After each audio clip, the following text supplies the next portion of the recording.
Namaste, everyone. Our today's speaker, Padma Bhushan Ved Nanda, is Distinguished University Professor at the University of Denver, where he founded the International Legal Studies program in 1972 and now directs the Ved Nanda Center for International and Comparative Law.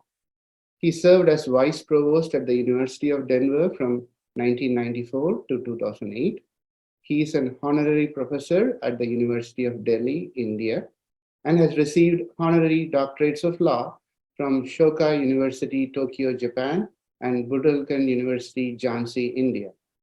He has taught and lectured at numerous universities in US and abroad. Professor Nanda has authored, co-authored, or edited 25 books and more than 250 chapters and law review articles on various aspects of international law and international organizations. Professor Ved Nanda serves as the chairman of the board of Hindu University of America. He is widely published and he has also received a number of awards, including the Gandhi King Ikeda Award for Community Peace Building. Mananiya Ved Nanda ji is the Sanghachalak for Hindu Swayamsevak Sangh for North America region. At this time, I would like to invite Mananiya Professor Nanda ji to the podium. Namaste. I think this podium is good. Everybody is on the podium. So my Sadar Namaskar to everyone. And I'm delighted, honored, privileged that all of you are here. And I'm grateful to you. This topic, and along with that, Hindutva, these two issues are the ones that in the last many years, we have had critics after us so that we need to explain, we need to at times justify. And Hindutva is primarily for those who are outside India and obviously inside Bharat too. But because it's the diaspora that has got to deal with being a Hindu and Hinduism and Hindutva. And in Bharat, nationalism and Hindu nationalism, especially for BJP, becomes a paramount issue. And today what I intend to do is share some thoughts with you. And I hope that you will, although I just heard that you have to just write simply questions, but those who are here today, and if the organizers of the program feel it's okay, then some of them might want to share their own thoughts. We have here Manya Sumitra Gokhale ji, Vinod ji, and so many of you that I have great admiration for. And I would like very much to hear from you any comments that you have. What I intend to do today is to talk about nationalism, then good and bad nationalism, and then where do we as Hindus and talking about Hindu nationalism fit in. Let me begin with a critique of nationalism recently put forward by a pretty well-known author, and let me read it. Nationalism as a political movement is very distinct from patriotism. The post-1990 nationalists in Yugoslavia did not love their country. They set out to destroy it. Serb, Croat, Bosnian, Slovenian nationalists tore apart Yugoslavia. And look at what next comes. Hindu nationalists seem determined to destroy the tolerant, multicultural India set up in 1947. Hungarian nationalists feel closer to ethnic Hungarians in Romania than to Roma in their own country. The same is true of Han nationalists in China. In the 1930s, German nationalists felt no solidarity with German Jews. And then the author continues, coming to Russian in between other nationalists. And then he says, I'm not interested in dictionary definitions of nationalism. Actual existing nationalism is not patriotism. Rather, it is, and let me read to you. There are 7 specific identities, items that she mentioned. Fake history, which glorifies the past and denies a country's past crimes. Bigotry against minority groups, and in many cases, misogyny. Protectionism, opposition to immigrants, authoritarianism, militarism, intolerance of alternative lifestyles. And then it goes on. And I'll stop here. But since talked about patriotism and nationalism, let me also mention to you how the critiques are there. Nationalism, it says, creates an you, us versus them mentality, a sense of superiority, supremacy, and pride leading to prejudice.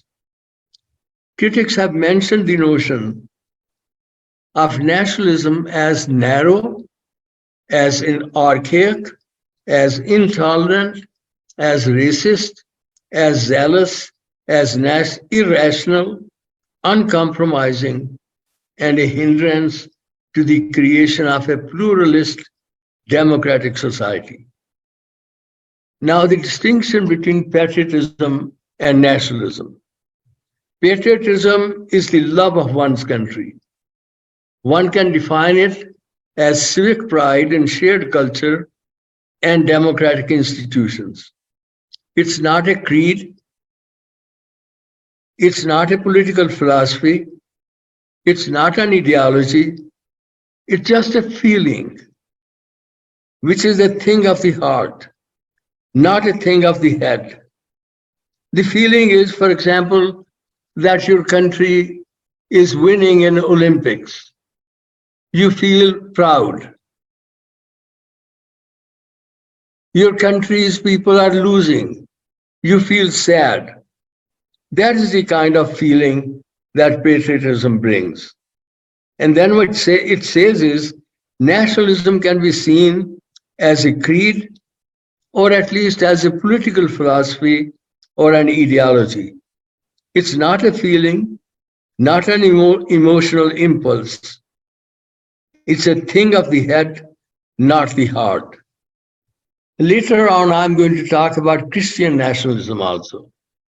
And here I might briefly mention, you have heard it often, it's the notion that America is a nation by and for Christians only. That Christian identity, American identity, they are closely related. And that Christian nationalists seek to preserve and enhance that union.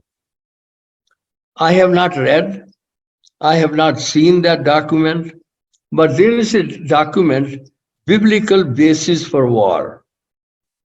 I've heard about it, I've seen about it, and I'll discuss Christian nationalism after I do a review of nationalism and good and bad nationalism. I usually kind of ramble a lot, and I decided today not to do a whole lot, but to look at what others have said and not paraphrase them. And my own thoughts I'll share anyway. First of all, there is little consensus on what nationalism is, and what the origin of nationalism is, what the origin of nations is. And there are modernists who would say that a few centuries back, with the 17th century, when a nation state came into being, that nationalism grew. And then those who are pre-modernists and believe in that, they feel that nations and nationalism has been long for a long part of it. And no consensus on the precise relationship between nationalism and nation either. Because nations, some say, predate nationalism, but are transformed by it. And for others, nationalism creates nations. And for others yet, nations are the modern transformation of pre-national communities. But anyway, nationalism is the object at the present time of a sustained criticism.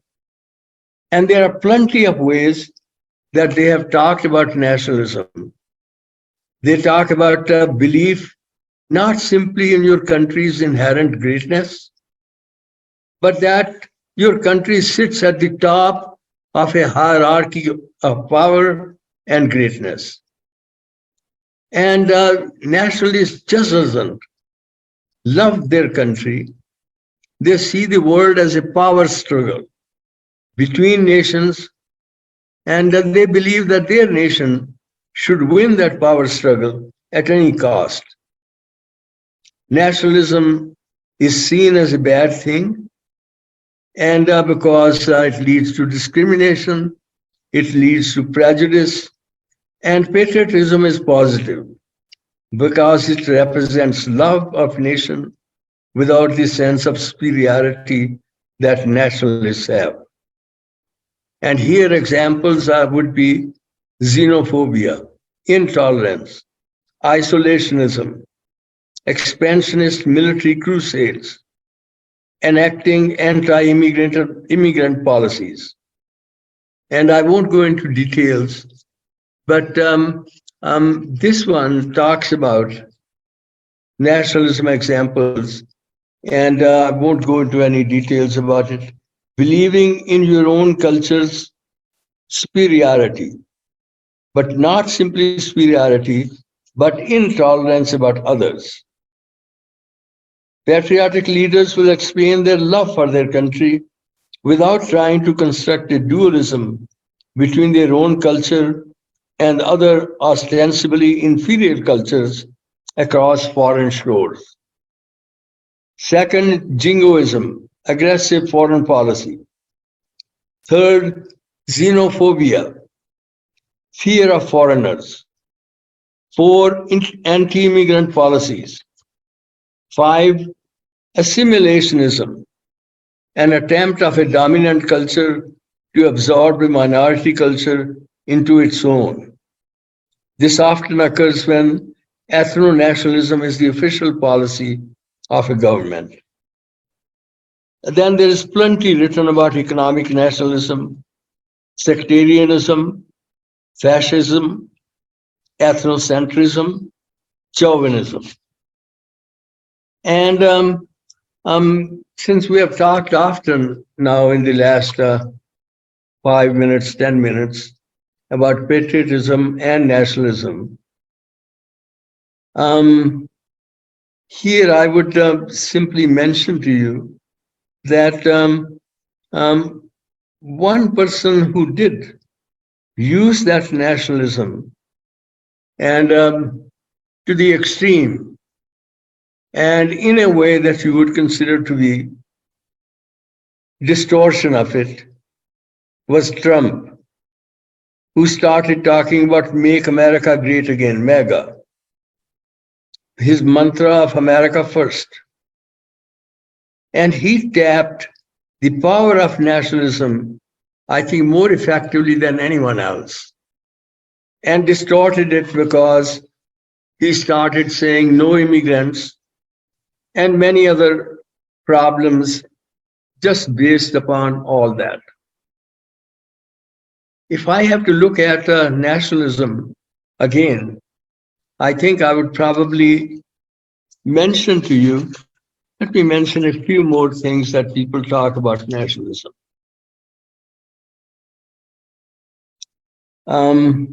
I mentioned all that intolerant and other things, but there are plenty other adjectives that they have used about nationalism.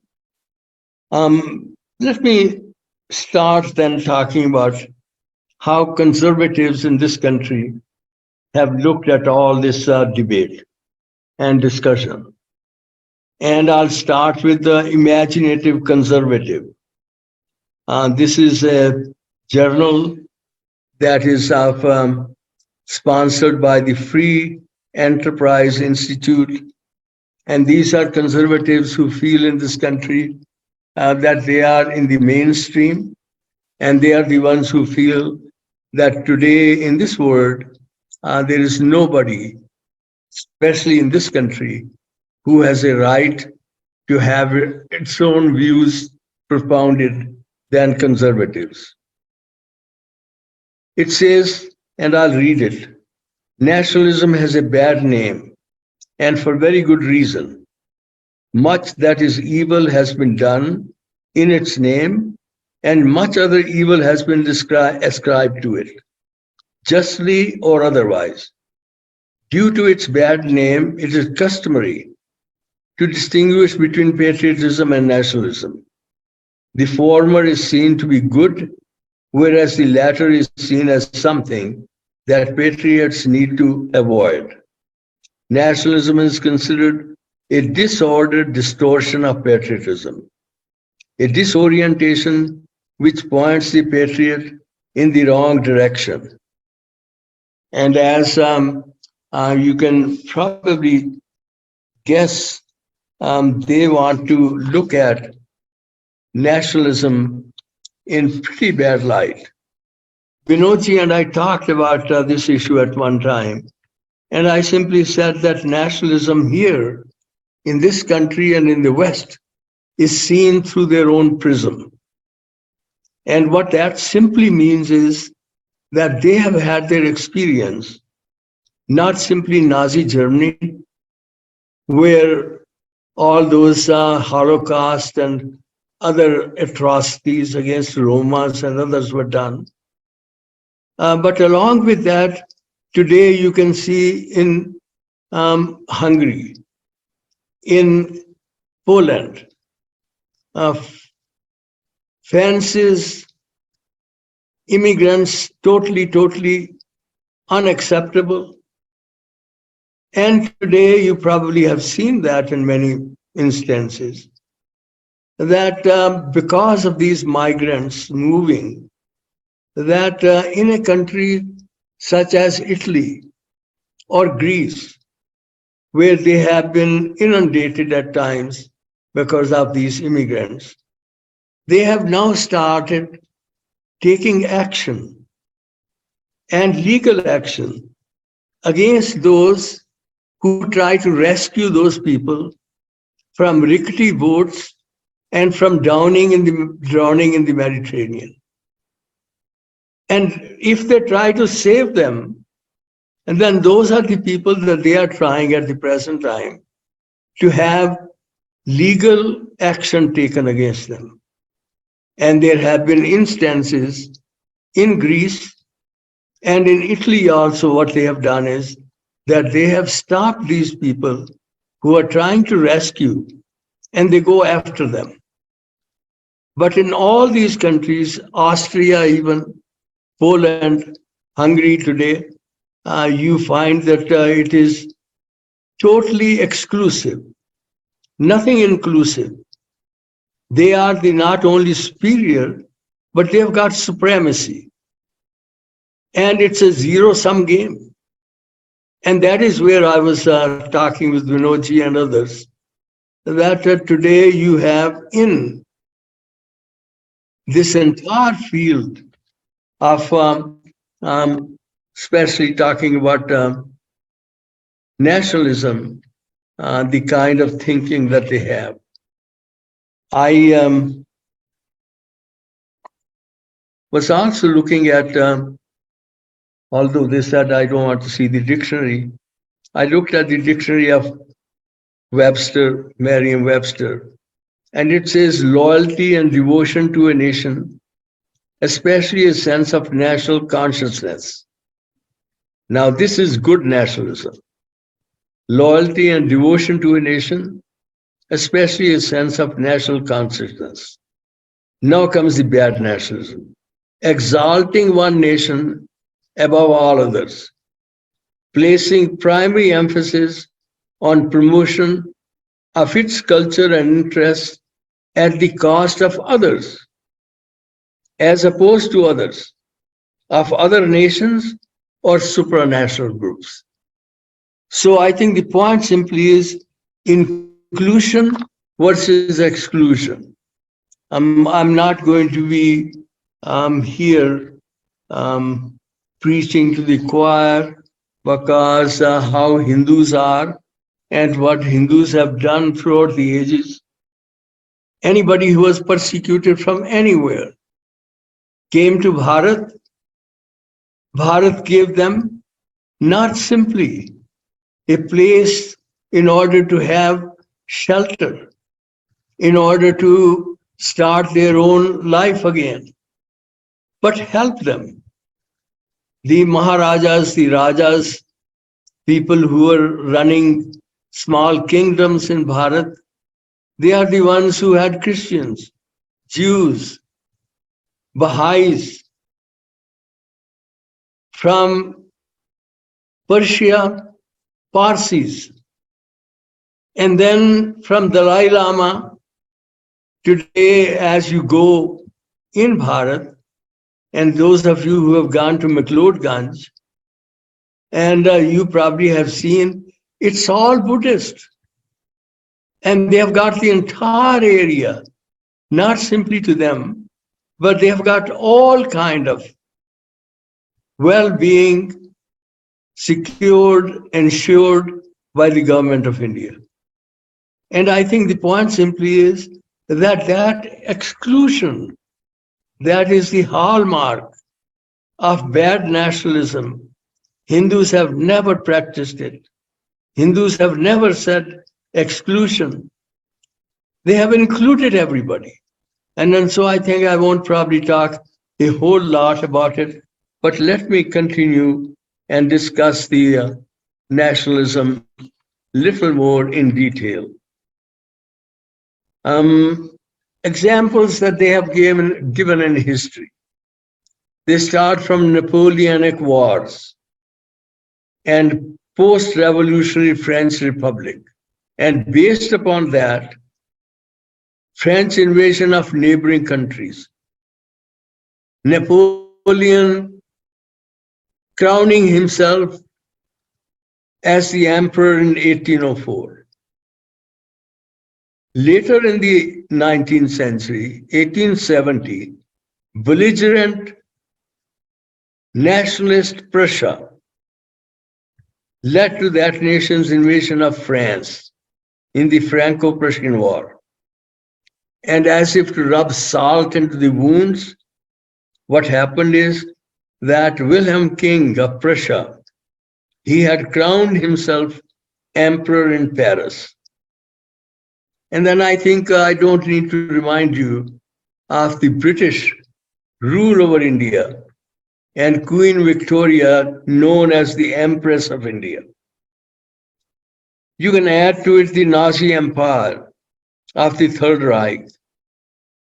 You can add to it the Soviet Empire and the current Ukrainian war, where the Soviet Union simply has said, Ukraine doesn't exist. It has no separate existence. It is a Soviet Empire. Again, a zero-sum game. And that is where nationalism, bad nationalism comes in. It is the imperial power. What they do is they establish empires, these nationalists. And imperialism, and I would simply say that it's wearing a mask and mask of patriotism. So that is what bad nationalism is. It's a pride that leads to prejudice, and pride that begets bigotry. And that is where this comes down. Let me say a couple words about the Christian nationalism. And if I've got to say that, after having talked with Christians and Christian nationalists also, but having done some research and looking into what Christian nationalists believe, then I think they believe America has to be guided by Christian religious values.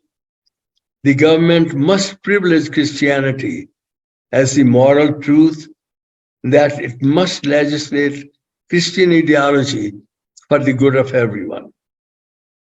It's a powerful tool. I think you'll have to permit me. I'll probably talk about 5-6 minutes more. I was hoping that I would finish in 20-25 minutes, but it'll probably take about 5 to 10 minutes more, and then I'll conclude. And then I would be happy to take not simply questions, but if it's permissible, even hear from some of you. So Christian nationalism believes America has to be guided by Christian religious values. It's a powerful tool to demonize the critics in extreme terms. They call them as antichrist. They call them as satanic. Those who have studied Christian nationalism, they recognize the real and present danger the ideology of Christian nationalism poses to the safety and security of American democracy. Christian nationalism is the belief that the American national nation is defined by Christianity, that the government must take active steps to keep it that way. Christian nationalists strongly feel and assert that America is and must remain a Christian nation. For example, you have heard a lot about Samuel Huntington, and he also talked about arguing that America is defined by the Anglo-Protestant past, and we must preserve our cultural inheritance, because otherwise we'll lose our cultural identity. The belief is that Christianity should enjoy a privileged position in the public square. Christian nationalists believe American identity is inextricably intertwined with Christian identity, and that they must remain as a union, united, and they define America as a Christian nation. Some have advocated for an amendment to the Constitution to recognize America's Christian heritage. Some believe America has a special relationship with God and has been chosen by Him to carry out a special mission on earth. They want immigration restrictions to prevent any change to American culture. They tend to treat other Americans as second-class citizens. Some are even arguing that Christians prepare to fight physically to preserve America's identity. I spoke about biblical call for war. Certainly an argument that played into the January 6th insurrection. Some go to the extent of saying that America is a nation by and for Christians alone. And as you appreciate the US Constitution, because many of you know about it, this idea threatens the principle of the separation of church and state. It undermines, those who know about it, the Establishment Clause of the First Amendment. Simply says you can't have any religion as an established religion of your own. It leads to discrimination, sometimes violence against religious minorities, and even the non-religious people. I want to read to you what the lead pastor of a Baptist church in New York said. he was at that time in New York and living very close to where all that January 6 happened, Capitol.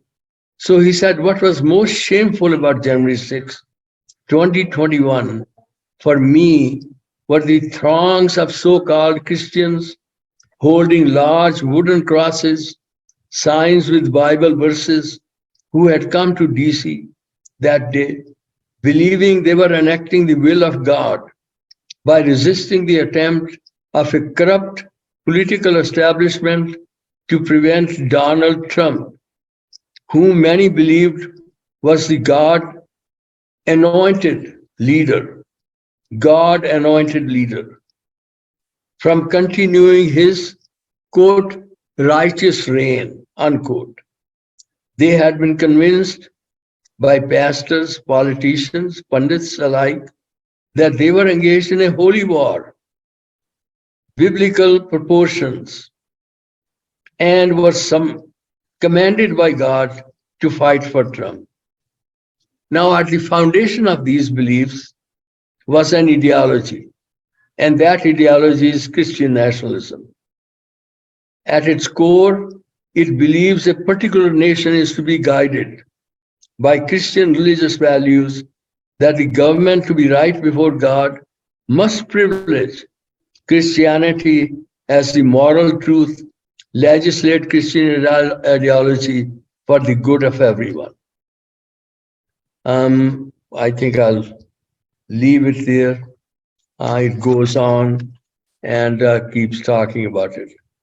I need to mention very briefly Amanda Tyler, who is the executive director of the Baptist Joint Committee for Religious Liberty.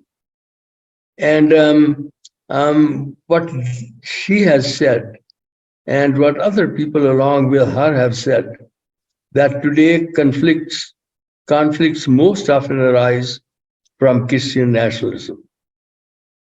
That at its core, this idea threatens the principle of the separation of church, and I mentioned all that to you.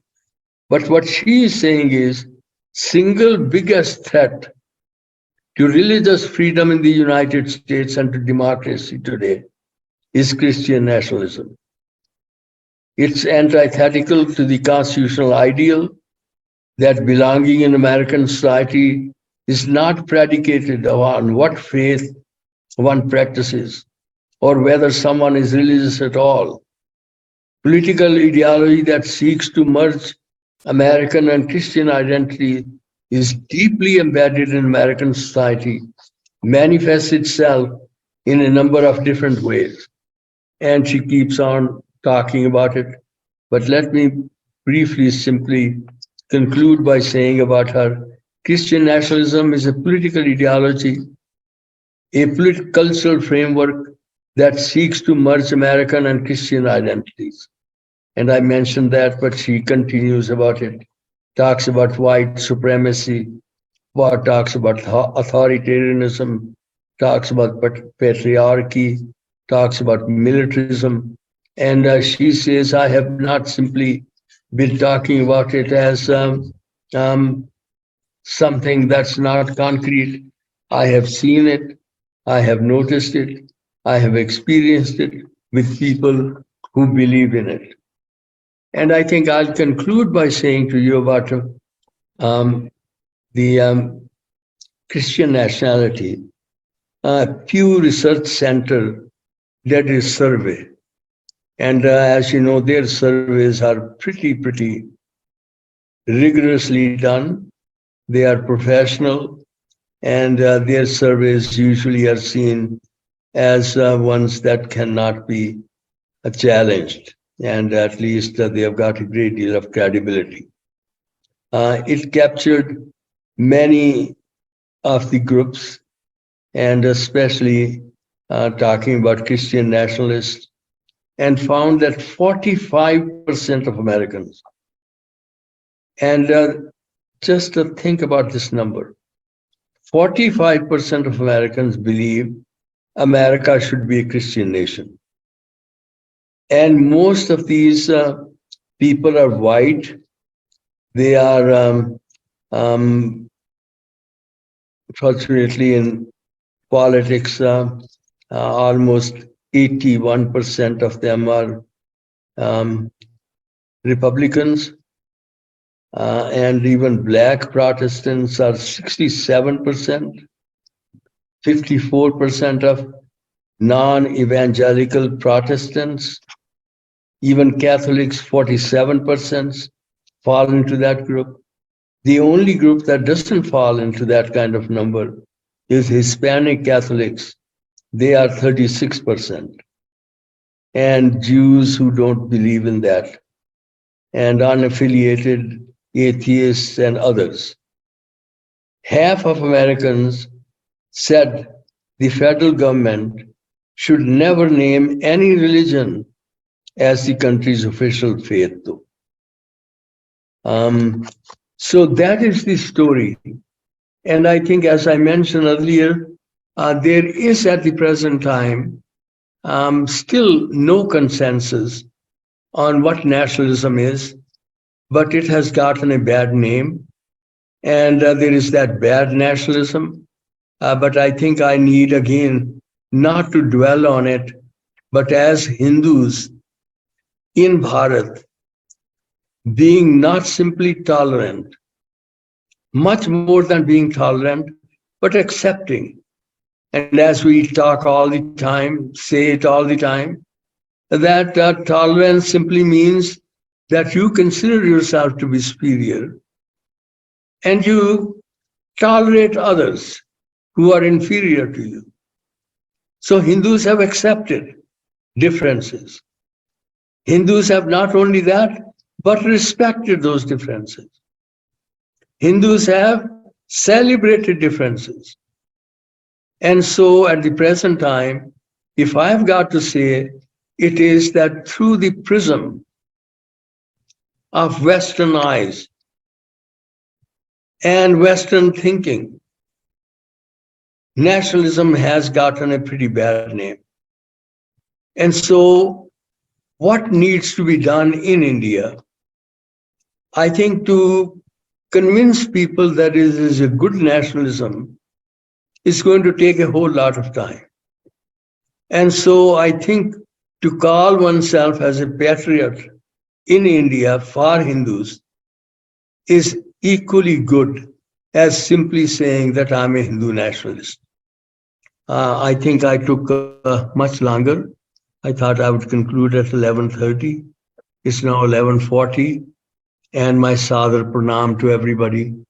And I'm sorry, I think our limit is 100, and there are many more people who wanted probably to join us, but we have not been able to go beyond 100 again. So thank you.